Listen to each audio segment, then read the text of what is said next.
मैंने अपना first semester almost waste कर दिया। ऐसे सर पकड़ के बैठ गई थी कि भाई अब मैं क्या करूँ? वो I don't want to talk to ऐसे, बिकॉज़ उनके पास खुद के पास कुछ काम नहीं होता है। So hi guys, I'm Shreya and currently I'm surviving. I mean I'm doing BBA. So in this video I'm gonna share my first year story कि मैंने कैसे अपना फर्स्ट ईयर निकाला है, कैसे मैंने अपना फर्स्ट ईयर सर्वाइव किया है। So my first mistake was कि मैंने लोगों से कभी सामने से जाके बात ही नहीं करी। ऐसा नहीं था कि मेरे अंदर एटीट्यूड प्रॉब्लम थी कि oh I don't want to talk to, ऐसा कुछ भी नहीं था। द ओनली थिंग वाज कि I was introvert and I was very shy.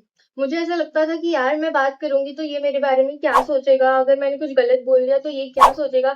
But मैं ये चीज भूल गई थी कि वहां पे लोग कंप्लीटली अननोन है। सो वो मेरा चांस था कि मैं उधर अपनी न्यू पर्सनालिटी डेवलप कर सकती थी, बट मैंने नहीं किया।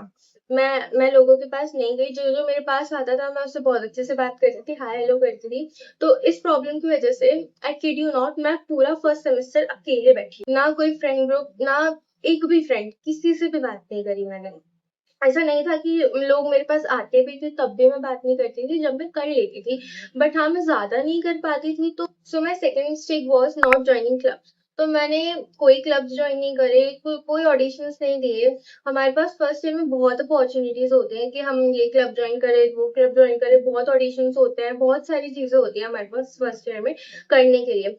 बिकॉज कॉलेज में एकेडमिक्स के अलावा क्लब में पार्टिसिपेट करना, कॉम्पिटिशन्स में पार्टिसिपेट करना, एक्स्ट्रा एक्टिविटीज में पार्टिसिपेट करना, वो भी बहुत ज़्यादा ज़रूरी होता है। बिकॉज़ उससे नेटवर्किंग बढ़ती है और आप नए-नए लोगों से मिलते हो और आप चीज़ें सीखते हो।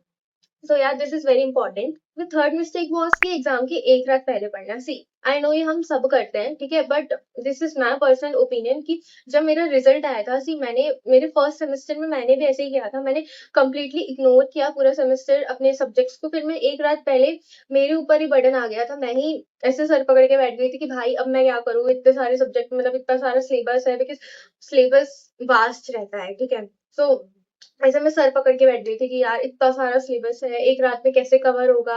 मैं नेक्स्ट मिस्टेक वाज कि I tried too hard to fit in. जैसे मैंने बताया कि मेरा फर्स्ट सेमेस्टर में कोई भी फ्रेंड ग्रुप नहीं था, तो मैं ये देखती थी कि मेरे अराउंड की सबके दोस्त है, सबके ग्रुप्स है, बस मेरे ही नहीं है, मैं ही अकेले कॉलेज में घूमती हूँ।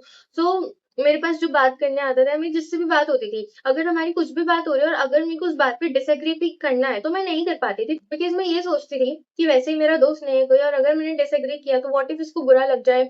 तो मैं ये सब चीजें सोचा करती थी। फिर वन डे आई रियलाइज कि अगर उसको दोस्त बनना होगा तो वो वैसे भी बन ही जाएगा। And it was actually very exhausting because it's never about fitting in to every group, it's about finding the people you don't have to pretend around. So if you're starting your college this year, don't waste your energy trying to be someone you're not. सो एक गलती हम सब करते हैं college में कि हम ये सोचते हैं कि हमें ही सब जज कर रहे हैं, हम किससे बात कर रहे हैं, हमने क्या पहना है, हम कैसे बैठ रहे हैं, हम कैसे उठ रहे हैं, हमें लगता है सब हमें ही देख रहे हैं। But this is completely wrong. ऐसा कुछ नहीं होता बिकॉज सब लोग यही सोच रहे हैं। कॉलेज में सबके पास अपनी अपनी चीजें होती हैं, सब लोगों के पास अपने अपने काम होते हैं और सब लोग बिजी रहते हैं अपने कामों में, कोई किसी को जज नहीं कर रहा होता है। हाँ, कुछ जजमेंटल लोग होते हैं, कुछ मतलब वो बहुत ही ज्यादा जजमेंटल होते हैं। वो आपकी एक एक चीज को जज करेंगे, आप किससे बात कर रहे हो, आपने क्या पहना है, बिकॉज उनके पास खुद के पास कुछ काम नहीं होता है। तो उन लोगों को इग्नोर करना ही बेटर होता है। So yeah, these were some of the mistakes which I made in my first year. Hopefully you don't make the same ones. Anyway, thanks for watching. I'll see you in the next one.